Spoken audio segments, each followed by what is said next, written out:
Hey, everybody, it's Dale. Welcome back to Manor Road Studio, home of the Alive podcast, where, as you know, I've got Alive on my wall over here, which stands for Authentic Love, Imagination, Victor, and Evolve, a topic we try to touch on every single day. And as we talked about yesterday, today's topic is going to be religious recovery or religious conspiracy, whichever you want to call it. Before we get started, do me a favor, go and hit that subscribe button now. Give me a thumbs up because I think we're in for a good ride. Hopefully, a quick one. I try not to hold you up very long. You know, if you had any idea how much the power of your thoughts impacted your mind, then you would go to great lengths to make sure that negativity didn't find its way into your life. It's going to no matter what, but we can always improve the filter of what comes in, how we disseminate it. It's kind of sad to watch people that get involved in all kinds of conspiracy theories and how much it suddenly dominates their life, their interactions, their social structure, everything about them.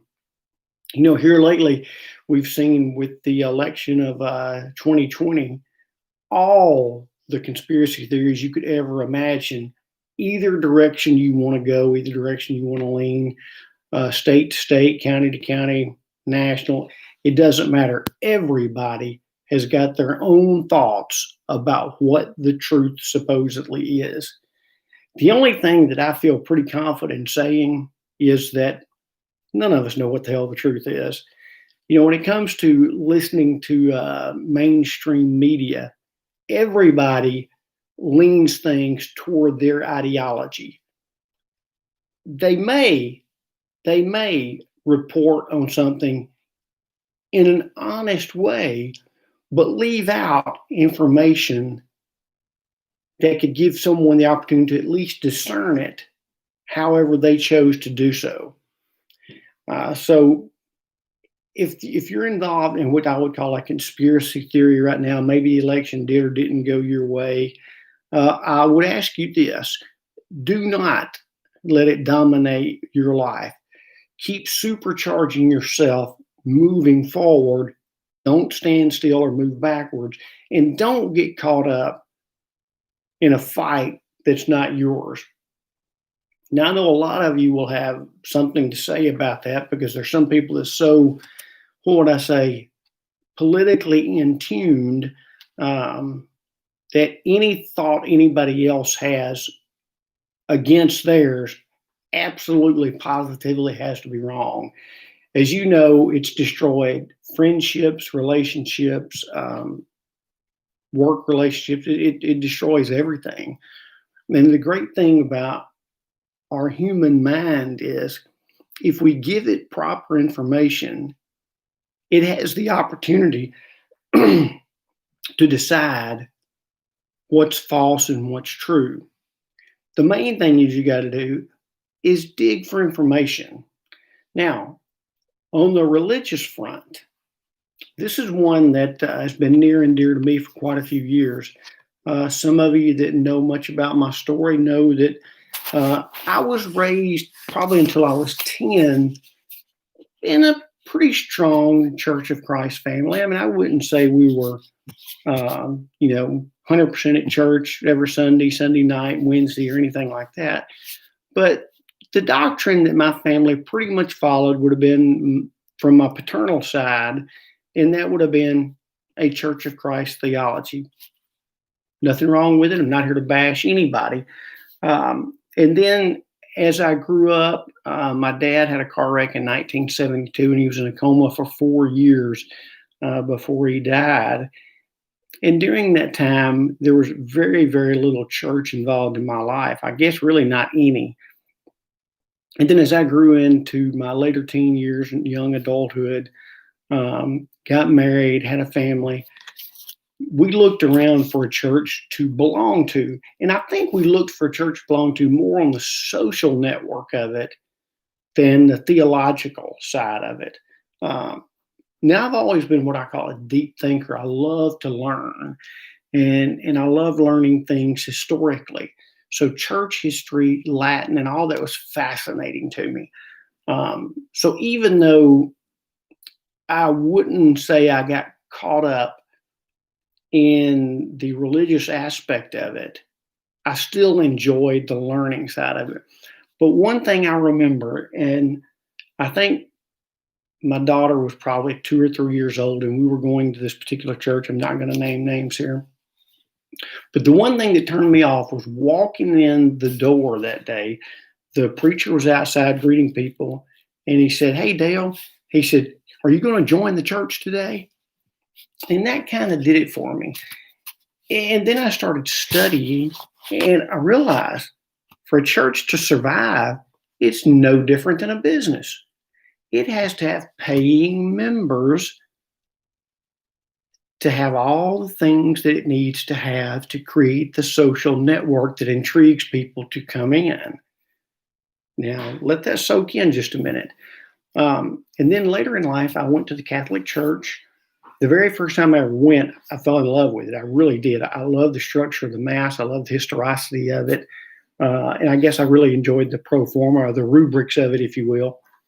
And I stayed with it for 19 years. And then I left the church under some interesting situations, and maybe one day we'll go into that.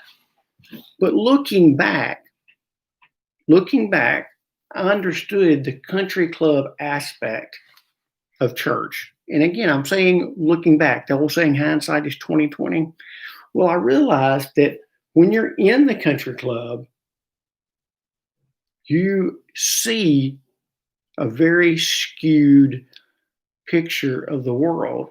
Your little glass house isn't reality. And the people on the outside looking in are the very people that need what the churches have. But the old saying in the Bible, Jesus would say, leave the 99 for the sake of the one. No church operates that way. No church would leave the 99 for the sake of the one. Matter of fact, just the opposite. If there was one that the church couldn't get to conform, they would gather up elders or committees or so what to figure out a way to get that person out. And I don't think you realize when it comes to people that are different, whether it be skin color, sexual orientation, political differences, whatever the case may be, if you don't fit into the doctrinal or social network of the church, then you may be there sitting in the pews, but you really are an outsider looking in. And those of you dealt with it, you know exactly what I'm talking about. And then when you run into a situation where you like, well, I don't believe everything in the Bible literally as truth. And once you start digging around and asking questions, all of a sudden you wear out your welcome mat. And again, there's a lot of you out there that know exactly what I mean, and I don't mind diving more into this in further podcasts. But the one thing that I'm a believer in, I love the teachings of Christ. I enjoy trying to be Christ-like much more than I do being a Christian. There's something I learned today. You know, so many people in religion consider themselves the chosen people, whether it be the Jews, the Catholics, the Baptists, the Hindus, the Buddhists. Everywhere, every culture has some kind of dogmatic belief that they are God's chosen people. But one thing I learned today, this is so cool, is we are all 100 generations away from being connected. Meaning, if you could trace your lineage back 100 generations, we are connected to every human being in the globe.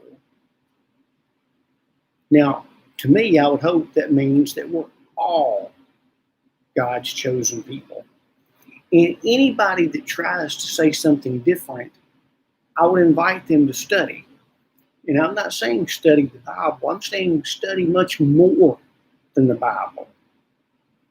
You know, I'm not the believer in sola fide or sola scriptura, which means that my faith resides in the Bible alone, or I see the Bible as truth in the literal sense of the word. I don't see it that way. Uh, I don't. I don't have a problem with people that do, as long as they're not trying to bring me into their fold. I don't want to be on the inside looking out anymore. I want to be on the outside. I want to be part of the different people. I want to be part of the ones that are wounded, that are scarred. That's where I think Jesus worked the hardest. I remember, and I don't have the Bible in front of me, but I remember one day I was reading something, I think Luke's gospel, where it said that I didn't come to save the righteous, I came to save the sinners. And the old saying that love the sinner, hate the sin, that is not the way people really believe. Hate might be kind of a strong adjective, if you will, but I don't believe people can hate the sin and love the sinner. I wish they could, because every single person who listens to this podcast has a bone in their closet that they hope to goodness never gets out. You have a chapter in your story of life that you don't want anybody to read. You want to keep that book zipped and locked as tight as you possibly can. But yet, if we have the opportunity to reveal someone else's negativity, people jump at the opportunity to do so. And then when people are hurting, and let's say they've fallen once, twice, 3 times, 4 times, 5 times, then people start going, ha, they get what they deserve. I don't believe that. I think it was Jesus that said, forgive 7 times 77. May not have that right, but you know exactly what I'm talking about. And something I mention every single time we podcast is our goal should be to invite more people to the table. Every single person listening to this podcast, we have the opportunity to solve the social ills of which we find ourselves inhabited with. People shouldn't go hungry. People shouldn't go without health care. People that have addiction problems should be able to receive help without being condemned. Very few people understand the psychiatric, the mental disease that some people have. And then, I've got stage 4 terminal cancer. People accept that. But if I had a mental illness that made me predisposed to do a certain action that maybe socially was unacceptable, but it was happening because I had a short circuit somewhere, or my brain was hardwired a little different, people don't accept that. Mental illness is totally different. And also, people can't accept that it is really okay to be different than you are, to have a different belief set than you do. And again, the more people we can bring to the table and have a meaningful conversation and listen more than we talk, wonderful things can happen. Every human being deserves the opportunity to be loved. I really believe it. It doesn't take religiosity for love, morality, and ethics to be instilled in somebody. Matter of fact, just the opposite. I've seen some of the most religious people in the world that I would question their ethics and morality. And I've seen some diehard atheists that have some of the most moral and ethical beliefs or habits of anybody I've ever seen. What about you? This conversation could go a lot of ways, and I really invite people to leave comments, right or wrong. There's no wrong answers here. I just want to have the discussion. I want to start the dialogue. I'm inviting you to the table right this minute. Hit the subscribe button. Give me a thumbs up. Leave me a comment. We'll keep this dialogue going as long as it takes to get people to love again. Important. And I mention it all the time. The sand in the hourglass is pouring down day by day, minute by minute. And one day, we're going to be forgotten in this world. 50, 100 years from now, unless we choose to make a positive impact on this life, Let me just be one of the forgotten people. Nobody should die with their music in them. Everybody deserves to be heard, and everybody deserves to have their feelings exposed. So I may not have verbalized everything in this podcast exactly the way it needed to be to get the point across, but I hope that the one thing that you take away from it is that the most powerful thing we have in our life is love and acceptance. And I really believe if there is a creator who created all this, that it's a God of love. It's not a God that says, I choose you, but not you. You'll make it you won't. I'm sorry to some people that believe that way. I personally don't. But again, I invite you to the table to have the discussion. So anyway, hit the subscribe button, hit that thumbs up. Find me on Facebook, Dale Childress. Dale Childress at iCloud.com is my email address. You can find me in multiple places. Until tomorrow, have a wonderful day and let's live fully alive.